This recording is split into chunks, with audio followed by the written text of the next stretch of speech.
Hello dear student, आपका channel पर स्वागत है। आज माध्यमिक शिक्षा बोर्ड राजस्थान द्वारा विज्ञान का पेपर हुआ था 21 फरवरी को। उसकी आंसर की देखिए, उसका हल देखिए भी कैसे आपने प्रश्न हल किए। अब देखिए भी सेक्शन ए के अंतर्गत है। पहला प्रश्न इसमें आया हुआ था आपके कि कौन सी अंतःस्रावी ग्रंथि रक्त में शर्करा स्तर का नियमन करती है। इसमें द ऑप्शन आपका राइट था, अग्नाशय ग्रंथि। और दोनों प्रश्न आया था कौन से जीव में द्विखंडन द्वारा नए जीव की उत्पत्ति हो सकती है, लेशमानिया। इसमें भी बे ऑप्शन आपका करेक्ट था। 3 नंबर ऑप्शन देखो भी, पायरुवेट के विखंडन से यह कार्बन डाइऑक्साइड जल तथा ऊर्जा देता है। यह क्रिया कहाँ होती है, यह माइटोकॉन्ड्रिया में होती है। बे ऑप्शन करेक्ट था। अगर आप चैनल पर नए, चैनल को जरूर सब्सक्राइब कीजिए। हम यहाँ पर आपको सभी पेपरों का हल उपलब्ध करवाएंगे। अलैंगिक जनन में कितने जीव भाग लेते हैं भी, एक लेता है। आहार श्रृंखला में सूक्ष्म जीवों की प्रमुख भूमिका क्या होती है भी, इसमें ए ऑप्शन करेक्ट था, अपमार्जक की होती है। और 6 नंबर प्रश्न आपका था, पीड़कनाशी की आहार श्रृंखला में बढ़ती हुई मात्रा कहलाती है जैव आवर्धन कहलाती है। इसमें द ऑप्शन इसमें आपका करेक्ट था। और क्वेश्चन नंबर 7 देखिए भी, एक प्रिज्म द्वारा श्वेत प्रकाश के 7 अवयवी वर्णों में विभाजन की प्रक्रिया कहलाती है विक्षेपण। क्या कहलाती है भी, विक्षेपण। नेक्स्ट देखिए भी, तारों के टिमटिमाने का मुख्य कारण क्या है भी, इसमें वायुमंडलीय अपवर्तन है। और 9वां प्रश्न था, दो भौतिक राशियों हैं इसमें एम्पियर, ए है 3 ओम और बी है 7 × 10⁻⁻⁵ ओम मीटर के मान चालकों की लंबाई दुगुनी करने पर ए और बी के संगत मान क्या होंगे। इसमें बी ऑप्शन आप आ गया था भी करेक्ट था। ठीक है, आगे देखिए भी, विद्युत धारा का ऐसा ही मात्रक पूछा इसने, एम्पियर होता है। इजी प्रश्न था ये तो। और छड़ चुंबक के भीतर चुंबकीय क्षेत्र रेखाओं की दिशा होती है। ये अच्छा प्रश्न था। इसमें आप बताते दक्षिण से उत्तरी ध्रुव, दक्षिण से उत्तरी ध्रुव। बे ऑप्शन करेक्ट था। फ्लेमिंग के वाम हस्त नियम के लिए सही है। तर्जनी के लिए क्या है भी, चुंबकीय क्षेत्र सही है। अंगूठा के लिए चालक का बल सही है। मध्यमा के लिए विद्युत धारा सही है। द ऑप्शन इसमें आपका क्या था भी करेक्ट था। 13 नंबर प्रश्न देखिए, बिना बुझा हुआ चूना का रासायनिक सूत्र बताना था। कैल्शियम ऑक्साइड, ये ए ऑप्शन आपका करेक्ट था। और आगे देखिए भी, 14 नंबर प्रश्न है, फेरस प्लस में H2O, फेरस ऑक्साइड H2O उपरोक्त अभिक्रिया की संतुलित समीकरण में फेरस का गुणा कितना है, 3 है। से ऑप्शन करेक्ट है। ठंडे जल के साथ अभिक्रिया करके H2 गैस प्रस्तुत करने वाली धातु है। इसमें कौन सी भी, sodium, Na। A option correct था। और अगला प्रश्न है कि अभिक्रियाशीलता का सही घटता क्रम बताना था आपको। इसमें बे ऑप्शन करेक्ट था आपका, मैग्नीशियम, जिंक और फेरस, ये सही क्रम रहेगा, घटता हुआ क्रम। 15 नंबर प्रश्न देखो भी, कार्बोक्सिलिक अम्ल में उपस्थित प्रकार्यात्मक समूह है। ए ऑप्शन इसमें आपका करेक्ट था। और 18 नंबर प्रश्न था, हाइड्रोजन के परमाणु संख्या कितनी होती है भी, 1 होती है। ए ऑप्शन करेक्ट था। नेक्स्ट रिक्त स्थानों की पूर्ति करनी थी। पहला प्रश्न था, जीव में सभी प्रक्रम को सम्मिलित रूप से अनुरक्षण का कार्य करते हैं, वो कहलाते हैं, क्या कहलाते हैं भी, इसमें आप लिखते थे जैव प्रक्रम, जैव प्रक्रम। अमीबा अंगुली रूपी प्रवर्ध से भोजन के कणों को घेर लेते हैं और संगलित होकर बनाते, क्या बनाते हैं भी, खाद्य रिक्तिका, खाद्य रिक्तिका आपका आंसर था इसका। नेक्स्ट देखिए भी, लक्षणों की वसानुक्रम के नियमों का प्रतिपादन किया था। ये ग्रेगर जॉन मेंडल ने किया था। ये आपको आंसर में लिखना था। नेक्स्ट देखो भी, लैंगिक जनन में स्तंति में गुणसूत्रों की संख्या बनी रहती है। आप बताएंगे जनकों के समान, जनकों अर्थात माता पिता के समान। आगे देखिए भी, जलीय विलयन में HCl के वियोजन से प्राप्त ऋणायन का सूत्र है। क्या सूत्र है भी इसमें Cl क्लोराइड आयन बनेंगे। क्या बनेंगे भी, क्लोराइड आयन बनेंगे।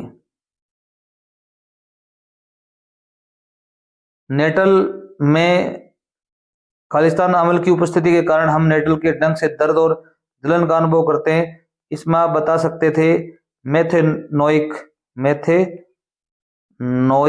अम्ल, और इसका दूसरा नाम है फार्मिक अम्ल भी कहते हैं, ये दोनों ही सही हैं। क्वेश्चन नंबर 3 देखो भी, अति लोगात्मक प्रश्न आए हुए थे। मस्तिष्क का कौन सा भाग रक्तदाब, लार, आना, वमन को नियंत्रित करता है? इसमें आपका आंसर था मेडुला ओब्लिगेटा।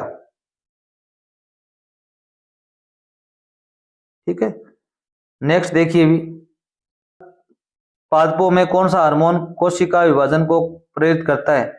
इसमें साइटोकाइनिन है। कौन सा है भी? साइटोकाइनिन। दो अलग अलग लक्षणों के वसानुक्रम में F2PD में लक्षण प्रारूप अनुपात लिखना था आपको। तो F2PD में क्या अनुपात होता है अभी? 9:3:3:1 आपका आंसर सही होगा। पहला प्रश्न देखिए भी, क्या दिया गया अभी? एक लंबे व एक बोने पौधे, एक लंबा पौधा है, एक बोना पौधा है, में संकरण करवाने पर F1PD में कौन से लक्षण प्रकट होते हैं? भी सभी पौधे लंबे होंगे, लक्षण यही होंगे। ठीक है, वायुमंडल में ओजोन परत क्यों आवश्यक है? भी क्यों आवश्यक है? क्योंकि सूर्य से आने वाली हानिकारक जो पराबैंगनी अल्ट्रावायलेट किरणों को अवशोषित कर लेती है और जीव जंतुओं की वो विभिन्न बीमारियों से बचाती है।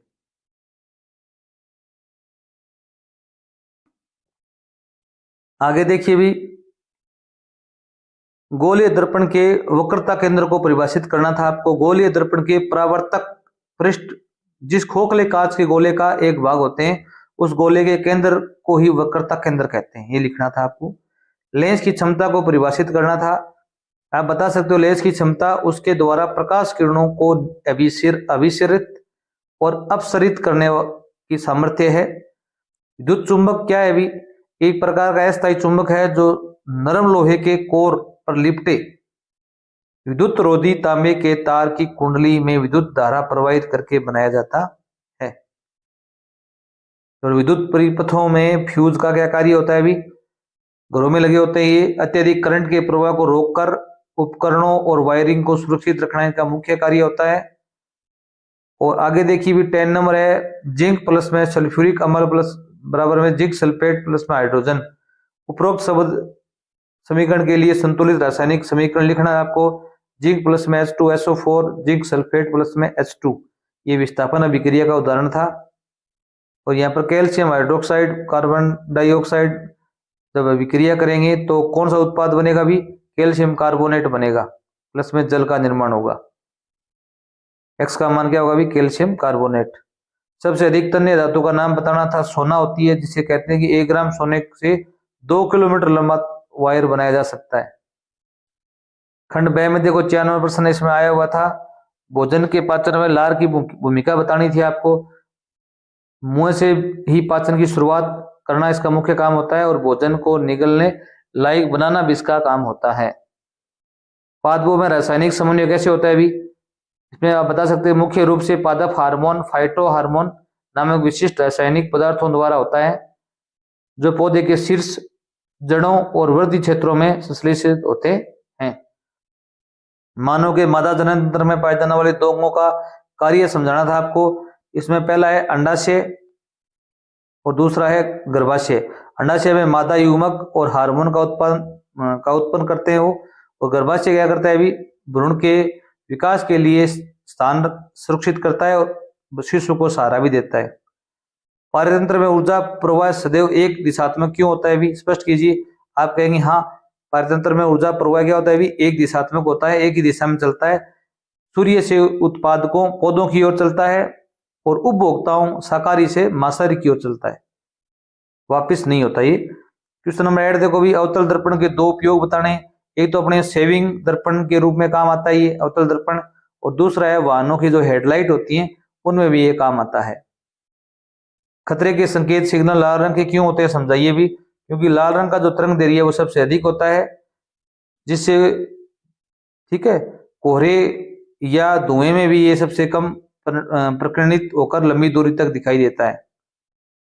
और आगे निम्नलिखित विद्युत अवयवों के प्रतीक बनाने थे आपको तो ये फलक कुंजी था, एक धारा नियंत्रक था, इसके बना सकते थे। 11 नंबर प्रश्न देखिए भी क्या दिया गया अभी, घरेलू विद्युत परिपथों में सामान्यतः विद्युत संयंत्रों या उपकरणों को किस क्रम में जोड़ते हैं भी, आप बताएंगे समानांतर क्रम में जोड़ते हैं या पार्श्वबद्ध, समझाना था। इसे क्या होता है भी स्वतंत्र संचालन होता है, समान वोल्टता रहती है प्रत्येक उपकरण में, एक उपकरण खराब होने पर इसका दूसरे पर प्रभाव नहीं पड़ता है और कम कुल प्रतिरोध होता है। निष्कर्षण प्रक्रम में जिंक सल्फाइड को ऑक्साइड में क्यों परिवर्तित किया जाता है, कारण बताना है आपको। ऑक्साइड एस्कों से धातु का निष्कर्षण अपचयन और सल्फाइड एस्कों की तुलना में बहुत आसान और अधिक प्रभावी होता है, इसलिए इसको बदला जाता है। और 13 नंबर प्रश्न था, नाइट्रोजन अणु की इलेक्ट्रॉन बिंदु संरचना को सचित्र बनाना था। इसमें अब नाइट्रोजन है, यहाँ पर देखो भी 2 इस प्रकार, ये आपको 6 आबद्ध है बीच में बनाना था। खंड 6 देखिए भी सेक्शन सी में 14 नंबर प्रश्न था, कुछ प्रकार के पादपों को उगाने के लिए कायिक संवर्धन का अभ्यास क्यों किया जाता है। 2 उदाहरण देने थे, ये बात सही है। ये बीज रहित पौधों को उगाने, अनुवांशिक रूप से समान तंतु प्राप्त करने और जल्दी फल और फूल पाने के लिए उन पौधों के लिए एकमात्र उपाय है जो बीज पैदा करने की क्षमता खो चुके होते हैं, जैसे गुलाब और आलू। आलू के बीज नहीं होते, गुलाब के बीज नहीं होते, तो उनमें ये प्रक्रिया अपनानी जरूरी है, मतलब कलम रोपण कर सकते हैं हम इसका। अगर कोई जीव बीजाणु द्वारा प्रजनन करता है तो उसे क्या फायदा होगा भी, उदाहरण सहित बताना है। तो यह प्रतिकूल परिस्थितियों में गर्मी और सर्दी में जीवित रहने और तेजी से अपनी संख्या बढ़ाने में लाभ मिलता है उसको। क्वेश्चन नंबर 15 देखिए भी, 800 वोल्ट अनुमत का कोई विद्युत रेफ्रिजरेटर है, 4 घंटे प्रतिदिन चलता है, 2 रुपए प्रति किलोवाट की दर से सितंबर माह का ऊर्जा का मूल्य पूछा गया था अपने से। तो रेफ्रिजरेटर की शक्ति है 800 वाट, इसको किलोवाट में बदलेंगे तो 1000 से भाग देंगे तो 0.8 किलोवाट, और प्रतिदिन उपभोग कितना होता है भी 4 घंटे का, सितंबर माह में दिनों की संख्या होती है 30, तो कुल खपत कितनी होगी भी 0.8 किलोवाट मल्टीप्लाई 4 मल्टीप्लाई 30, तो इसमें आएगा 96 किलोवाट, और 2 रुपए प्रति किलोवाट लग रहे हैं, तो 2 से इसको क्या कर देंगे भी गुणा कर देंगे तो 192 रुपये खर्चा आ जाएगा। और दिए गए विद्युत परिपथ में एमीटर का पाठ्यांक ज्ञात कीजिए, तो इसमें एक आंसर आएगा आपका।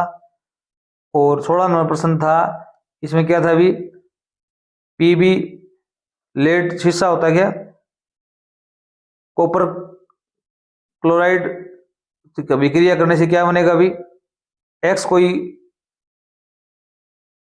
है उसका रासायनिक सूत्र लिखना है आपको, कॉपर अलग हो जाएगा, यहाँ पर PbCl2 विस्थापन अभिक्रिया का उदाहरण है ये। यहाँ पर x का मान क्या आएगा भी, ये आएगा। योजना अभिक्रिया को संयोजन अभिक्रिया की विपरीत अभिक्रिया क्यों कहते हैं भी, कारण बताना था। आप बताएंगे क्योंकि संयोजन से 2 या अधिक पदार्थ जुड़कर एक नया पदार्थ उत्पाद बनाते हैं, जैसे A प्लस में B AB। वियोजन से एक ही विकारक टूटकर 2 या अधिक सरल उत्पाद प्रदान करता है, जैसे AB बराबर में A प्लस में B। और आगे देखो भी, कार्बन डाइऑक्साइड है, उसकी अभिक्रिया जल से होती है सूर्य के प्रकाश और क्लोरोफिल की उपस्थिति में, तो कौन सा उत्पाद बनेगा, साथ में ऑक्सीजन बनेगी। तो अब इसमें x का मान होगा C6H12O6, ग्लूकोज का निर्माण होगा। जल के विद्युत अपघटन के दौरान कार्बन इलेक्ट्रोड पर हाइड्रोजन गैस प्रस्तुत होती है, तो y का मान बताना है आपको। इसमें H2O प्लस में H2 गैस है ये, या O प्लस में O2, ये अभिक्रिया बनेगी, ठीक है। और यहाँ कार्बन परमाणु में कौन सा परिवर्तन होने पर ये C4 बनेगा, समझाना था आपको। और इसके अथवा मायबा था, क्या होता है जबकि एथेनॉल अम्ल सोडियम हाइड्रोजन कार्बोनेट के साथ अभिक्रिया करता है, तो इसे क्या होगा भी, इसमें सोडियम एथोनोइट लवण बनेंगे और जल और कार्बन डाइऑक्साइड का भी निर्माण होगा। और एथेनॉल को अम्लीकृत K2Cr2O3 द्वारा अम्लीकृत ऑक्सीकृत किया जाता है, तो एसिड एथेनोइक एसिड बनता है H3COH। एथेनोइक अम्ल को सोडियम हाइड्रोक्साइड के साथ क्रिया करवाते हैं तो क्या बनता है भी, ये उदासीनीकरण अभिक्रिया है, सोडियम एसीटेट बनेगा, एक लवण और जल उत्पन्न करती है। इसका सूत्र आप ये बता सकते थे, सोडियम एथेनोइट प्लस में जल का। आगे बड़े प्रश्न आए थे। 98 मानव पाचन तंत्र का चित्र बनाना था और मानव श्वसन तंत्र का चित्र बनाना था। और 19 नंबर प्रश्न में देखो भी लेंस के आवर्धन को परिभाषित करना था, प्रकाश के परावर्तन के दोनों नियमों को समझाना था। और यहाँ पर लेंस का सूत्र आप ये लिख सकते थे और स्नेल का अपवर्तन नियम ये बता सकते थे। ठीक है, और यहाँ पर एक चित्र बनाना था उत्तर लेंस का। और 20 नंबर प्रश्न था प्लास्टर ऑफ पेरिस के साथ में जल मिलाने के क्या प्रभाव होगा। भी कैल्शियम सल्फेट H1/2H2O में जल मिलाने से एक ऊष्माक्षेपीय अभिक्रिया के माध्यम से पुनः जिप्सम बन जाएगा, CaCSO4 2H2O। और जल की अभिक्रिया का रासायनिक सूत्र समीकरण लिखना था आपको, ये बनेगा CaSO4 1/2H2O प्लस में 1 से 1/2H2O कैल्शियम सल्फेट प्लस में 2H2O। और ये कह रहा है कि जलीय कॉपर सल्फेट और धोने का सोडे के क्रिस्टलीय अणुओं के में उपस्थित क्रिस्टलन के जल के आधार पर विभेद करना था। तो कॉपर सल्फेट प्लस में 5H2O, यहाँ जल के अणु कितने भी 5 है, पेंटाहाइड्रेट बोलते हैं इनको, रंग नीला होता है। और इसमें ये धोने का सोडा है सोडियम कार्बोनेट प्लस में 10H2O, तो इसमें 10 अणु इसके भी जल के हैं, तो डेकाहाइड्रेट, इनका रंग सफेद होता है। इसलिए कॉपर सल्फेट को गर्म करने से उसके निम्नलिखित गुणों पर क्या प्रभाव पड़ता है भी क्रिस्टलीय जल और क्रिस्टलीय रंग में। तो क्रिस्टलीय कॉपर सल्फेट नीला होता कहते हैं उसको, कॉपर सल्फेट 5H2O को गर्म करने पर वह अपने क्रिस्टलन के जल को खो देता है, जिससे उसका नीला रंग सफेद में बदल जाता है। ये एक प्रतिवर्ती रासायनिक परिवर्तन है। अगर आपको वीडियो अच्छा लगा हो चैनल जरूर सब्सक्राइब करना। धन्यवाद।